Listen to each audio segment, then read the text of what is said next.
क्योंकि इस वक्त पिछले 10 सालों में इस देश में बीजेपी ने जो कोहराम मचा के रखा है, भारतीय जनता पार्टी वाले हो, उनकी जो संगठन है आरएसएस वाले हो, इन्होंने जो हाथ में हाथ मिलाकर इस देश के आदिवासी, इस देश के मुसलमान, इस देश के दलित, इस देश के खानाबदोश घुमंतु, इनको जिस तरीके से परेशान करके छोड़ा है। 1000 साल पहले इस देश की मनोवादी, जातिवादी और धर्मवादी व्यवस्था के खिलाफ एक सुशासनवादी और इंसानियत का अमन और पैगाम देने वाली विचारधारा रखकर जिसने हम सभी को इंसान के नाते जीने का हक दिलाया, वो महात्मा बुद्ध। अब अरब की तपती रेत में 1400 साल पहले जिन्होंने अमन, शांति और प्यार का पैगाम रखा, वो सल्लल्लाहु मोहम्मद पैगंबर साहब। और जब यहाँ के पेशवा अंग्रेजों के तलवे चाट रहे थे, तब भारत को लेकर, हिंदुस्तान को लेकर जिन्होंने जंग आजादी की नींव रखी, वो हजरत टीपू सुल्तान। और उन्हीं के कदमों पर कदम रखते हुए जिन्होंने यहाँ की जनता के हक और इंसाफ की बात के लिए एक रैयत का कानून और लोक राज रखा, ऐसे राजा छत्रपति शिवाजी महाराज।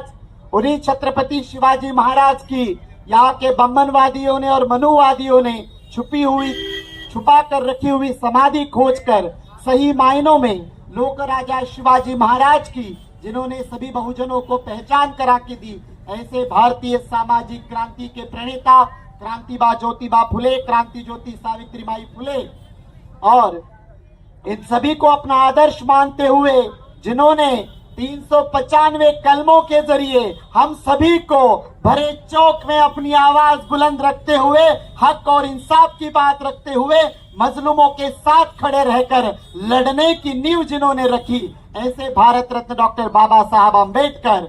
और उन सभी को जो जंग आजादी में 4.5 लाख शहीद हुए थे, उन 4.5 लाखों में आपको पता हो कि नहीं पता हो, लेकिन दिल्ली में जाकर गैजेट जरूर पढ़ना चाहिए कि उसमें 53,000 मुसलमान भी थे।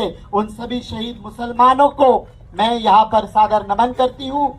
और आज की ये सभा वंचित बहुजन आघाड़ी के जरिए रावेर लोकसभा के लिए जो उम्मीदवार दिए गए हैं संजय जी ब्राह्मणी, उनके लिए सभी मुसलमान भाइयों के साथ बात कर आपके सवालात को समझना और आपकी बात को समझकर आपके हक के लिए एक आपका प्रतिनिधि दिल्ली में भेजने के लिए जो भारतीय संविधान के जरिए व्यवस्था खड़ी की गई है कि एक वक्त था कि कोई राजा था, वो मां के पेट से पैदा होता था, लेकिन बाबा साहब ने एक हम सभी को अधिकार दे दिया है कि हर 5 साल में गली के वार्ड मेंबर से लेकर दिल्ली के प्रधानमंत्री की कुर्सी पर बैठने वाला राजा पैदा करने का अधिकार किसको है? तो वो है जनता को, वो है आवाम को।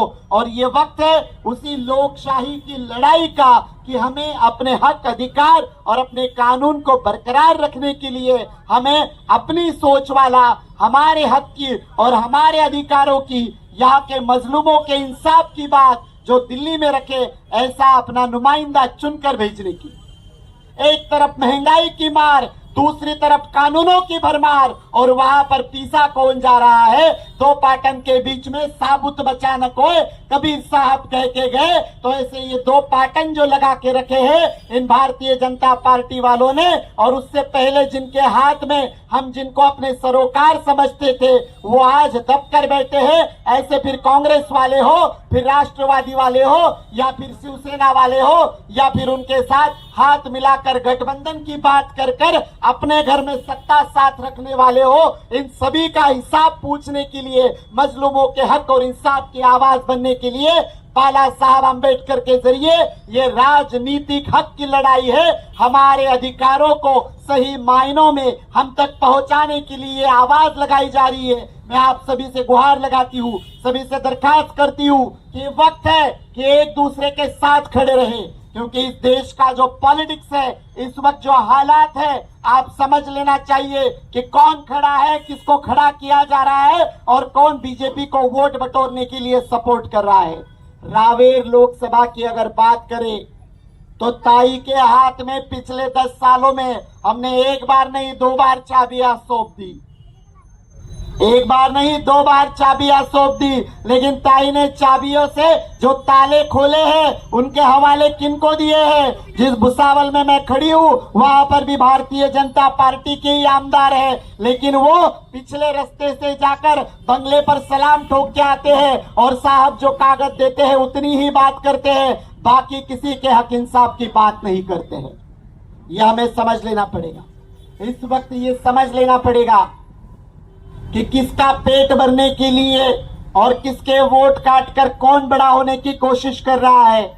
इस वक्त रावेर लोकसभा में जो पिछले 15 दिन पहले राष्ट्रवादी शरद पवार गठ में थे, ऐसे एकनाथ राव जी खड़से जब तक अपने बहू की उम्मीदवारी का कंफर्मेशन नहीं आ जाता, इलेक्शन के फॉर्म में एबी फॉर्म लगता है, जब तक एबी फॉर्म अपने बहू के नाम से कंफर्म नहीं हो जाता तब तक वो राष्ट्रवादी शरद पवार गठ में थे। नंदुरबार में राहुल गांधी जी की उपस्थिति में इंडिया की एक सभा हुई, वहां पर जाकर एक दमदार भाषण कर दिया कि भारतीय जनता पार्टी वाले संविधान को खतरे में ला रहे हैं। इस देश के मजलूमों को, इस देश के आदिवासियों को, इस देश के दलितों को, इस देश के खानाबदोशों को और जिनके हक छीन ले गए 10 सालों में, उनके हक वापिस दिलाने के लिए हम इंडिया अलायंस के साथ है। लेकिन फटाक से रात में दिल्ली में रवाना हो गए। 4 दिन बाद आए तो पत्रकार भाइयों ने जाकर पूछा कि भाऊ आप किसके साथ हो? बोले मैं तो साथ में हूं, लेकिन मेरी तबीयत खराब है, उम्र के हिसाब से अब होता नहीं है, धूप की गर्मी बढ़ती जा रही है, कैसे बाहर आऊंगा। लेकिन जैसे ही घर का टिकट कंफर्म हो गया तो यहां पर 43 के टेम्परेचर में भाऊ रास्ते में घूमने लग गए। राष्ट्रवादी का राजीनामा दे दिया और अचानक से फिर भाऊ भाजपा वाले हो गए। भाऊ घर में टिकट आते ही आप भाजपा वाले हो गए। तब संविधान खतरे में नहीं था, तब इस देश के मजलूमों के हक इंसाफ की बात नहीं हो रही थी। अरे भाऊ हम ऐसे थोड़ी है, हमारी जेब में भी हम रुमाल रखते हैं। हाँ, हमारी जेब में हम रुमाल रखते हैं। हमारे नाक में अगर पानी आता है सर्दी की वजह से तो हम रुमाल लेकर पोंछ लेते हैं। अब हम थोड़ी मनगटों का इस्तेमाल करते हैं, पिछले 40 सालों से यही तो किया है। अब ये हमें समझ लेना पड़ेगा कि घर में कुर्सी टिकी रहनी चाहिए। ये कुर्सी के लालच के मारे लोग हैं। जब 5 साल पहले जामनेर वाले संकट मोचक भाऊ ने इनको बीजेपी से रफा दफा कर दिया था, तब ये राष्ट्रवादी वाले सह्याद्री के एक तरफ चले गए, उनके पांव छूकर फिर से कुर्सी हासिल कर कर घर में बैठ गए। भाई ये कुर्सी के लालच के मारे हैं, इनको आपके हक और इंसाफ कुछ नहीं पता। इनको सिर्फ एक ही पता है कि कैसे सरकारी जो कमीशन आता है वो हमारी घरों की तिजोरियों में जमा किया जाए, हमारे घर हमारे कारोबार कैसे सेटल की जाए। लेकिन यहाँ की जनता 1 2 4 आदमी इंसान नहीं, तो रावेर लोकसभा में आने वाले 19 लाख वोटर, उस 19 लाख वोटर में से 4 लाख युवा जो कि 40 की उम्र के अंदर है, तो वो बेरोजगारी से परेशान है। यहाँ पर जो 50% महिलाएं आती है जो वोटर है, उनमें से 30% महिलाएं जो आदिवासी, दलित, मुसलमान, उसी के साथ घुमंतु, खानाबदोश, बेघर, भूमिहीन ऐसे समुदाय में से आती है, तो उनके सवालों को, उनके विकास को लेकर बात नहीं रखी गई। लेकिन ताई का विकास बहुत अच्छा हुआ है।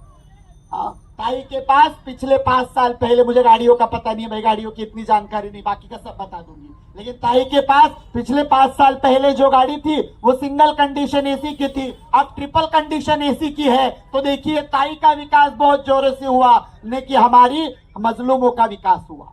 रही अभी महाविकास आघाड़ी, तुतारी वाली गैंग, अभी ये तुतारी वाले जो दादा है, ये तुतारी वाले दादा 2 महीने पहले भारतीय जनता पार्टी में गए थे, वहां पर टिकट कंफर्मेशन नहीं हुआ, वो अजीत पवार गठ में चले गए, वहां से भी टिकट का कंफर्मेशन नहीं हुआ, जहां से टिकट मिला दादा वही के हो गए। भाई दादा 2 महीने पहले संविधान धोखे में नहीं था, आपको बीजेपी का टिकट मांगते जाते वक्त 2 महीने पहले संविधान धोखे में नहीं था। आप जिस अजीत पवार गठ के साथ जा रहे थे वो भी तो बीजेपी की बी टीम बनकर उनके साथ खड़े हैं। तब संविधान धोखे में नहीं था। अचानक से आपको उम्मीदवारी क्या मिल गई, तब अचानक से संविधान धोखे में आ गया और आप खुल के प्रचार करने लग गए। अरे अब झांसा देना बंद करो। हम भी इतने समझदार हो चुके हैं, हम भी वही अनाज खाते हैं जो आपके घरों में पकता है, वही हमारी चूल्हे चौके में पकता है। हाँ, आपको जो उससे प्रोटीन और कार्बोहाइड्रेट मिलता है वो हमें भी मिलता है। इसलिए सिर्फ आपकी अकल नहीं बढ़ी है, हमारी भी अकल में पिछले 70 सालों में बढ़ोतरी हुई है और अब हमें समझ में आने लगा है। इसलिए इनके बहकावे में मत आइए। सबसे बड़ी बात क्या है, तो हमारे मुसलमान मोमिन भाई दिल के बहुत पाक साफ लोग, ईमान वाले बंदे, 5 वक्त के नमाजी, हाँ, महीने के रोजदार होते हैं। इमोशनली बात करके कोई बंदा बहला दे, फुसला दे, हाँ, कह दे कि नहीं नहीं आप मजलूम हो, आपके हक की हम बात करेंगे, आपके साथ ही खड़े रहेंगे। अरे भाई, मजलूमों के हक की बात करने वाले ये महाविकास आघाड़ी वाले, बीजेपी वाले तो हमारे खुले दुश्मन हैं। और मैं वंचित बहुजन आघाड़ी के स्टेज से हमारे आदरणीय बाला साहब अम्बेडकर कहते हैं कि हमारी खुली लड़ाई यहाँ के भारतीय जनता पार्टी वालों से है, यहाँ के आरएसएस वालों से है, यहाँ के मनुवादियों से है, यहाँ के संघवादियों से है। हम भी कहते हैं कि जो सेक्युलर का चोगा पहने हुए अंदर से भारतीय जनता पार्टी वाले हैं, उनके साथ भी हमारी खुली लड़ाई है। भाई गारंटी दो, वो मत दे रहे ना, पिछले 10 साल पहले जो 15-15 लाख आपके खाते में देने वाले थे, वो अभी गारंटी और वारंटी वाली जाहिरात कर रहे हैं। हाँ? तो ये गारंटी और वारंटी वालों के साथ ये हाथ मिलाई न करे, इसका आप हमें एफिडेविट करके दो, लिख के दे हमें महाविकास आघाड़ी वाले कि हम चुन के आने के बाद बीजेपी में नहीं जाएंगे।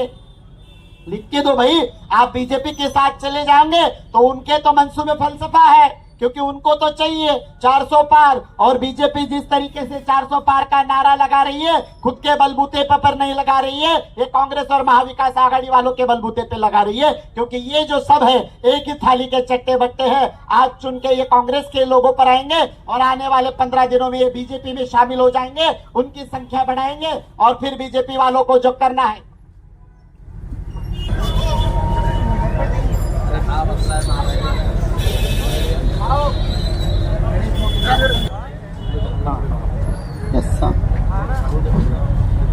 इसलिए हमें ये बातें समझ लेनी पड़ेंगी।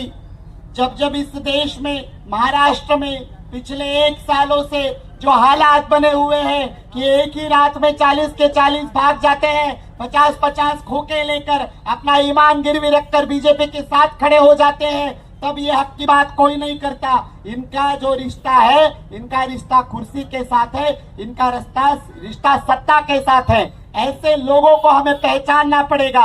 हक की और इंसाफ की बात होती है तो आदरणीय बाला साहब अम्बेडकर, इन्होंने हमेशा कहा, एनआरसी सीए का जब मसला उठा तब दिल्ली में सबसे पहला आंदोलन किसने किया होगा, तो एनआरसी सीए के आंदोलन में जाकर खड़े हुए थे बाला साहब अम्बेडकर, यानी वंचित बहुजन आघाड़ी।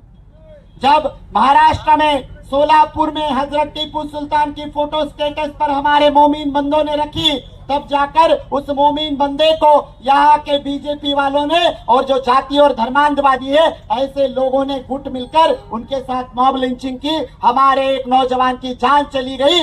तब जाकर महाराष्ट्र में ये दंगे भड़काए जा सकते हैं। ये भारतीय जनता पार्टी वालों का मकसद है कि इस देश के आदिवासी, दलित और मुसलमान ये दंगे के साथ मारे जाए और इनके खिलाफ हमेशा न हमेशा कोई साजिश की जाए। लेकिन आदरणीय बाला साहब अम्बेडकर ने इन बीजेपी वालों के उस मकसद को कामयाब नहीं होने दिया। जाकर औरंगाबाद में औरंगजेब की मजार पर जाकर चादर चढ़ा दी और खुले में चैलेंज दे दिया कि अब इस महाराष्ट्र सरकार को बोल दिया कि अब मुझ पर कोई आप गुनाह दाखिल करके दिखाओ। वही बात नहीं, जब भी महाराष्ट्र में ऐसे वारदात होते हैं तो उस वक्त कौन खड़ा रहा है, तो आदरणीय बाला साहब अम्बेडकर खड़े रहे हैं, जो डॉक्टर बाबा साहब अम्बेडकर के पोते हैं। और बाबा साहब से लेकर बाला साहब तक अब तक इस देश के मजलूमों के हक और इंसाफ की बात किसने रखी है, तो वो अम्बेडकरवादी राजनीति ने रखी है, ना कि किसी और ने रखी है। इसलिए ये वक्त है कि ये कांग्रेस वाले जो पिछले 70 सालों से मुस्लिमों की वोटिंग पर चुन के आने का ड्रामा कर कर हमें सिर्फ 5 किलो राशन और पाम तेल की आधा किलो की पुड़िया थमाने के वादे करते हैं, ताकि हमारे विकास की बात हो तो ना कोई सामने आता है और सही मायने में विकास नहीं किया जाता है। हम आपसे वादा करते हैं, हम आश्वासन देने वाले लोग नहीं हैं। हम आपसे वादा करते हैं कि आपके विकास को लेकर, आपके हक को लेकर, आपके अधिकार को लेकर जो भी लड़ाई, जो भी जंग कॉन्स्टिट्यूशनल राइट्स के जरिए लड़नी होगी, उसमें हम हमेशा से आपके साथ थे, रहेंगे और है। इसलिए हमें अपनी अपने आवाज को बुलंद करने के लिए जो बाबा साहब ने इस उंगली में ताकत देके रखी है, ये जादू वाली उंगली है बोला, ये हर 5 साल में जादू करती है।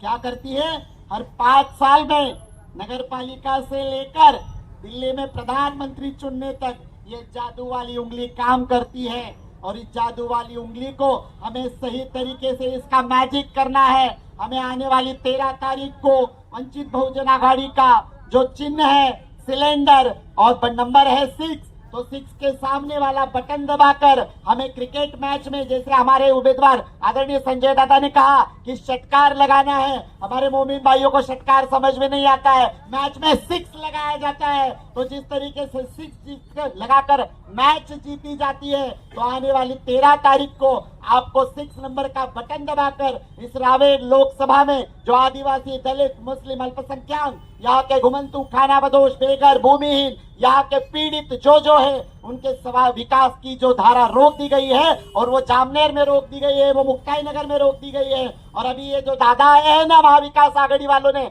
इन्होंने बहुत ज्यादा इन्वेस्टमेंट कर दिए। भाई बैंक में पैसा डाला है तो निकालने के लिए तो जाना ही पड़ेगा, लेकिन निकालेंगे कैसे? तो आपके विकास के लिए जो आता है उसमें से फिर कमीशन वाला काम शुरू हो जाएगा। तो कमीशन रोकना है, कमीशन वालों को रोकना है। और जिन्होंने हमारे विकास को अब तक रोक के रखा है, थाम के रखा है, तो उन्हें हमें रास्ते से हटाकर सही मायनों में हमें हमारे हक और अधिकार और हमारे विकास की बात करनी है। इसलिए मैं आप सभी से गुजारिश करती हूँ, आप सभी से मेरी दरखास्त है कि आप हमारे साथ खड़े रहे, यानी आदरणीय बाला साहब आम्बेडकर के साथ खड़े रहे। हमारे हक की बात, हमारे इंसाफ की बात करने वाला हमारा एक नुमाइंदा आप हमें चुन के दे, और चुन के देने के बाद दिल्ली में आपके गली के सवाल उठाकर आपके हक और इंसाफ की बात करने के लिए संजय दादा ब्राह्मणी को चुन के लाए। इतना ही बोलकर अपनी बात को यहाँ पर खत्म करती हूँ। आप सभी को सलाम वालेकुम रहमतुल्लाह बरकतहू, और आप सभी को जय भीम, जय भारत, जय संविधान। अपने पूरे परिवार के साथ Jhulelal day night water park चले? हाँ, पर कैसे? आसान है। जलगांव में पहली बार Jhulelal day night water park Jalgaon city से पिक एंड ड्रॉप की सुविधा जो शुरू हो गई है। पर पर्सन सिर्फ 699 में पिक एंड ड्रॉप के साथ वाटर पार्क में पूरे राइड्स भी एंजॉय करो और पेट भर लंच या डिनर का भी आनंद उठाओ। पिक एंड ड्रॉप के लिए आज ही संपर्क करें 9890770859। Jhulelal water park and resort, अनुभूति स्कूल के पीछे, शिरसोली रोड, जलगांव। 395 कलमी कार्यक्रम लगा के संविधान के रूप में जिन्होंने अपने हक के लिए लड़ाई लड़ी है, ऐसे हमारे परम पूज्य डॉक्टर बाबा साहब अम्बेडकर इस देश की स्वतंत्र लड़ाई में सबसे ज्यादा शहादत जिन्होंने दी, ऐसे सभी मुस्लिम योद्धाओं को मैं विनम्र अभिवादन करता हूं। और इस मंच में उपस्थित हमारे मित्र गयासुद्दीन काजी साहब, जिला अध्यक्ष समीवत पाटिल, महासचिव योगीजी तायडे, ईश्वर जी लासे, और इस जिले के युवा अध्यक्ष बाळाभाऊ पवार, वंचित बहुजन के शहर अध्यक्ष गणेश भाई जाधव, मैं आप लोगों से वाकिफ हूं और आप भी मुझसे अच्छे वाकिफ हो। इस 2024 की लोकसभा के लिए मुझे वंचित बहुजन आघाड़ी के पक्ष प्रमुख आदरणीय बाला साहब आम्बेडकर जी ने रावेर लोकसभा की उम्मीदवारी दी हुई है, और इसी सिलसिले में मैं आपसे रूबरू होने आपके साथ यहां खड़ा हूं। जो देश की हालात चल रही है, देश धर्म के नाम पे बांटने की, जो हालात हो रही है, इस हालात को रोकने की हिम्मत एक ही सिर्फ आदरणीय बाला साहेब अम्बेडकर की जिम्मे है।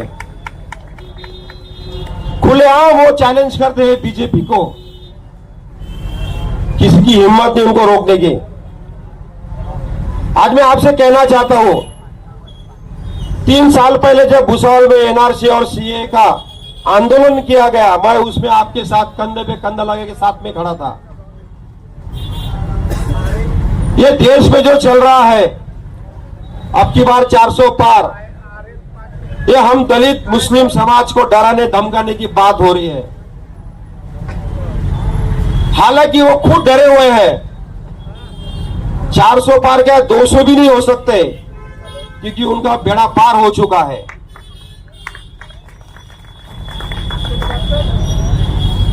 इस रावेर लोकसभा क्षेत्र से, भुसावल में से जो 10-15 साल से आमदार खासदार यहां से चुन के जा रहे हैं, ये तुष्टीकरण की राजनीति करके चुन के जा रहे हैं। दलित मुस्लिम समाज को कैसे सत्ता की राजनीति से बाहर रखा जाए, कैसे इनको सत्ता में शामिल न किया जाए, ये सब प्लानिंग करके हम लोगों को बाहर रखा जा रहा है। और मैं आप सभी की हक की लड़ाई लड़ने यहां पे आपके साथ खड़ा हूं। इस देश में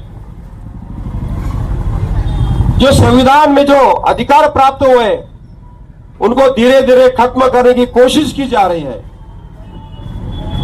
और वो कोशिश वो खुलेआम नहीं कर रहे, चोरी छुप के कोशिश कर रहे हैं। और एक दिन जैसा सीए का कायदा लागू कर दिया, वैसा संविधान से बहुत से कलम हटा के सामने रख देंगे। तो इसी लड़ाई में आप साथ देंगे। और आदरणीय बाला साहेब अम्बेडकर जी के होते हुए किसी के बाप में हिम्मत नहीं कि वो संविधान बदल के रख दे। आज हमें दलित मुस्लिम समाज के बहुत सारे सवालात है, बच्चों की पढ़ाई से लेकर रोजगार तक। भुसावल एक ऐसा शहर है जहां रेलवे का बड़ा जंक्शन है, और दलित मुस्लिम समाज एक बहुत मेहनती समाज रहता है। बच्चा जब से जानने लग जाता है, उम्र में आ जाता है, वो 400-500 रुपए कमाने की हिम्मत रखता है। लेकिन मैं आपसे ये बात करना चाहता हूं, 400-500 हजार रुपए कमाने से कोई जिंदगी संवार नहीं जाती। या हजारों तादाद में इंजीनियरिंग कॉलेज की सीटें खाली पड़ी रहती है। हम लोगों में वो जज्बा आना चाहिए कि हम लोग इंजीनियर बने, हम लोग डॉक्टर बने, हम लोग मैकेनिकल इंजीनियर बने। जब तक ये जज्बा हम लोगों में आता नहीं, ये छोटे मोटे काम तो हम लोग करते ही है। मैं भी आप जैसा ही गरीब इसमें से परिवार से बड़ा हुआ हूं, लेकिन संविधान के फायदे से मैं आपके सामने इंजीनियर बन के यहां पे खड़ा हूं। और 20-25 साल में एमपीएससी के एग्जाम पास होके शासन के आला ऑफिसर करके यहाँ पे 25 साल तक नौकरी किया। मेरे बहुत से दोस्त मुस्लिम समाज से हैं। मेरे आपसे यही गुजारिश है, जो लड़ाई आदरणीय बाला साहब अम्बेडकर जी ने चालू करी है, उसमें आप कंधे से कंधा लगा के साथ दीजिए। बाकी रही विकास की बात, विकास तो मुझे 10-12 साल में यहां कहीं दिखा नहीं। आज भी हम लोगों के लिए घरों के प्रॉब्लम है। बारिश में हमारे घर में पानी भर जाता है। यहां का अगर आप सभी के दुआ से मैं यहां का एमपी बनता हूं, तो जो ये मूलभूत जो बातें हैं, रोड की, गटर की, नालियों की, जो बारिश में पानी भर जाता है, सबसे पहले इसी के ऊपर काम करेंगे।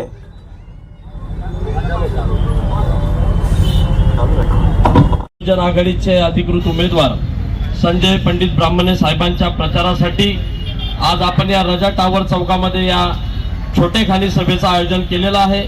आणि या मंचावर विराजमान आमच्या वंचित बहुजन आघाडीच्या सन्माननीय जिल्हाध्यक्ष शमीबाताई पाटील, त्याचप्रमाणे मंचावर विराजमान आमचे मार्गदर्शक मुस्लिम समुदायाचे ज्येष्ठ नेते गयासुद्दीन काजी साहेब, त्याचप्रमाणे आमचे महासचिव ॲडव्होकेट योगेश दादा तायडे, या शहराचे शहराध्यक्ष गणेशभाई जाधव आणि माझ्यासमोर उपस्थित सर्व समाज बांधवांना क्रांतिकारी जय भीम, अस्सलाम वालेकुम.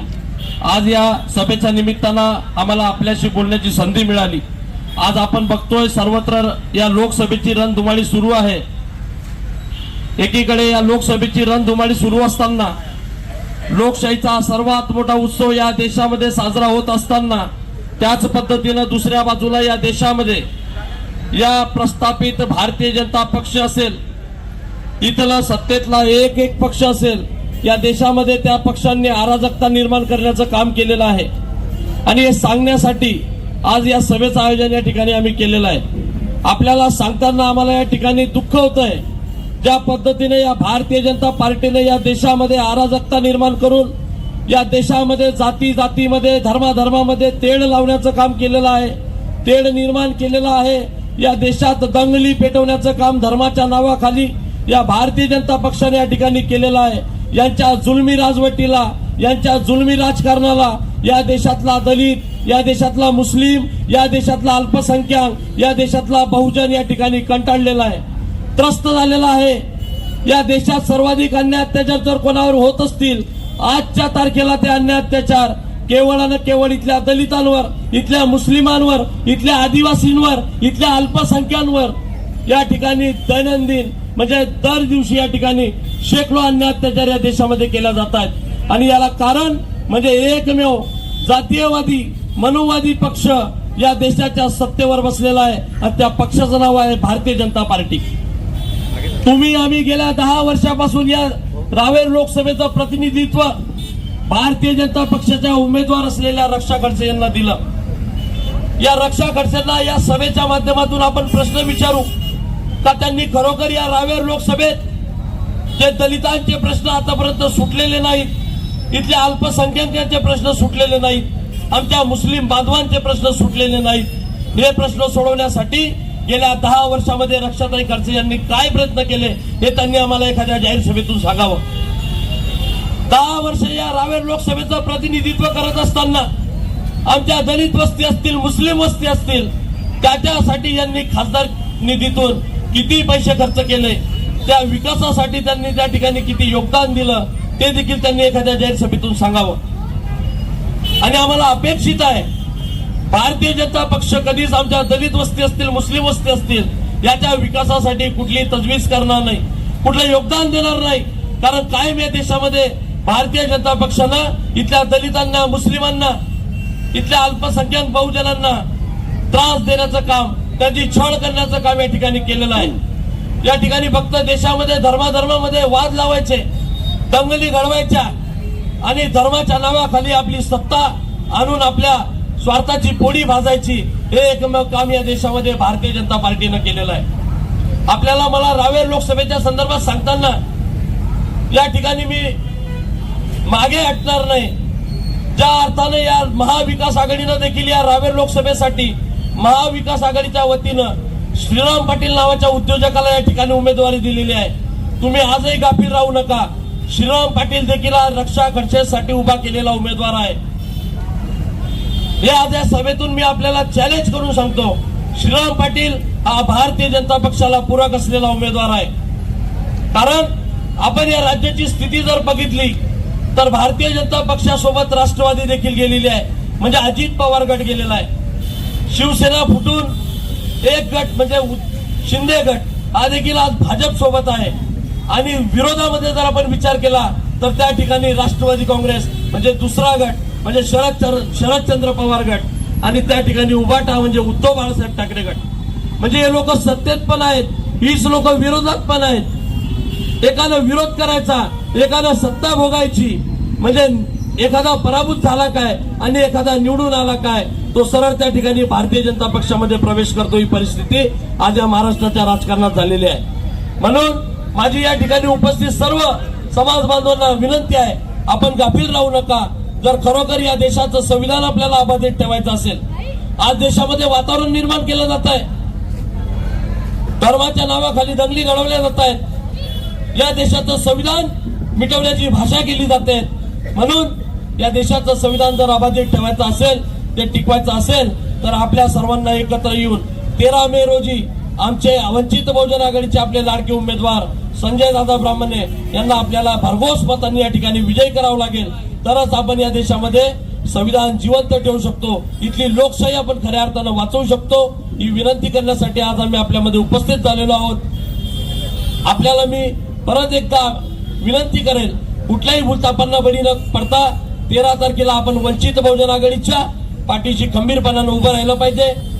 आपल्याला सांगावं लागेल, गेल्या काही दिवसांपूर्वी अमरावतीमध्ये ज्यावेळेस आमची मुसलमानाची पोरं औरंगजेबाचं स्टेटस या ठिकाणी मोबाईलवर ठेवत होती, त्या ठिकाणी असलेल्या तिथल्या खासदार नवनीत राणा असतील आणि त्यांचे पती रवी राणा असतील, या लोकांनी त्या ठिकाणी अशा तरुणांच्या विरोधात कारवाई केली जावी म्हणून प्रशासनाला मागणी केली.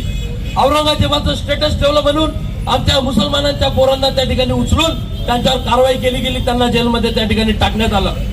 ही परिस्थिती या महाराष्ट्रामध्ये दंगली घडवण्यासाठी भारतीय जनता पक्षाने निर्माण केलेली परिस्थिती होती. परंतु ही परिस्थिती ओळखून वंचित बहुजन आघाडीचे अध्यक्ष श्रद्धेय बाळासाहेब आंबेडकरांनी निर्णय घेतला, जर तुम्ही औरंगजेबाचं स्टेटस ठेवल्यामुळे जर आमच्या मुस्लिम तरुणांवर कारवाई करत असाल, तर बाळासाहेबांनी निर्णय घेतला.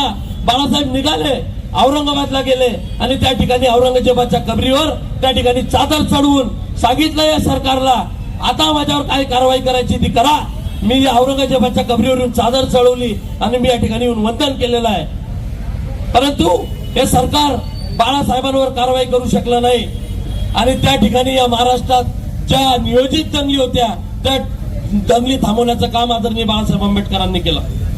ज्या वेळेस या देशामध्ये मुस्लिमांच्या विरोधात इथलं प्रशासन काम करतं, त्यावेळेस मुस्लिमांच्या न्याय हक्कासाठी लढण्याची ताकद फक्त श्रद्धेय बाळासाहेब आंबेडकरांमध्ये आहे. आणि बाळासाहेब आंबेडकर ज्या वेळेस मुस्लिमांच्या अधिकारात बोलतात, त्या वेळेस ते सरकारला देखील मुस्लिमांसाठी असे निर्णय घ्यायला भाग पाडतात. अपने पूरे परिवार के साथ Jhulelal day night water park चले? हाँ, पर कैसे? आसान है। जलगांव में पहली बार Jhulelal day night water park Jalgaon city से पिक एंड ड्रॉप की सुविधा जो शुरू हो गई है। पर पर्सन सिर्फ 699 में पिक एंड ड्रॉप के साथ वाटर पार्क में पूरे राइड्स भी एंजॉय करो और पेट भर लंच या डिनर का भी आनंद उठाओ। पिक एंड ड्रॉप के लिए आज ही संपर्क करें 9890770859। Jhulelal water park and resort, अनुभूति स्कूल के पीछे, शिरसोली रोड, जलगांव।